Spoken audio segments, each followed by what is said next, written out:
கர்த்தருடைய நாமம் மகிமைப்படுவதாக. இந்த புதிய நாளின் தியானத்துக்காக எடுத்துக்கொண்ட வசனம் யோசுவாவின் புஸ்தகம் 1வது அதிகாரம் 9வது வசனம். நான் உனக்கு கட்டளையிடவில்லையா? பலங்கொண்டு திடமனதாயிரு, திகையாதே, கலங்காதே. நீ போகும் இடமெல்லாம் உன் தேவனாகிய கர்த்தர் உன்னோடே இருக்கிறார் என்றார். யோசுவாவை தனக்காய் தெரிந்து கொண்ட கர்த்தர் நம்மையும் பேர் சொல்லி அழைத்திருக்கிறார். மோசேயோடு இருந்த தேவன் யோசுவாவோடும் கூட இருந்தார். இப்பொழுது நம்மோடும் கூட இருக்கிறார். நம்மை விட்டு விலகவும் மாட்டார், நம்மை கைவிடவும் மாட்டார்.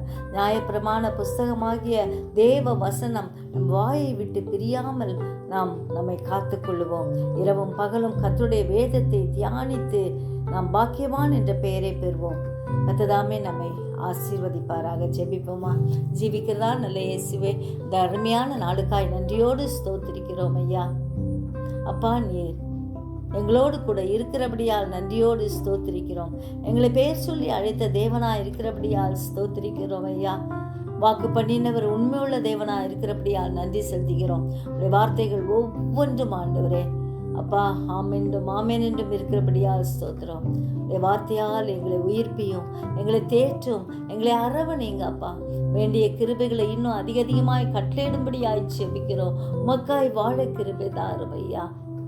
எந்த சூழ்நிலையிலும் உடைய அன்பை விட்டு பிரியாமல் இருக்க எங்களுக்கு வேண்டிய கிருபைகளை அதிகப்படுத்தும். பரிசுத்தின் மேல் பரிசுத்த அடைய கிருபை தாரும். அநேக ஆத்துமாக்களை நாங்கள் மண்டையில் கொண்டு வருகிறவர்களாய் எங்களை மாற்றோம். நாங்களும் எப்பொழுதும் விழிப்புள்ளவர்களாய் காணப்பட ஆண்டவர் கிருபை செய்யும். இந்த நாட்களில் அநேகருக்கு பிரயோஜனமாய் நாங்கள் வாழ எங்களை தகுதிப்படுத்தும். ஆசீர்வதியும். உடைய திருக்கரத்திலே பூர்ணமாய் ஒப்பு கொடுக்கிறோம். இயேசுவின் மூலம் ஜெபம் கேளும் பிதாவே. ஆமென்.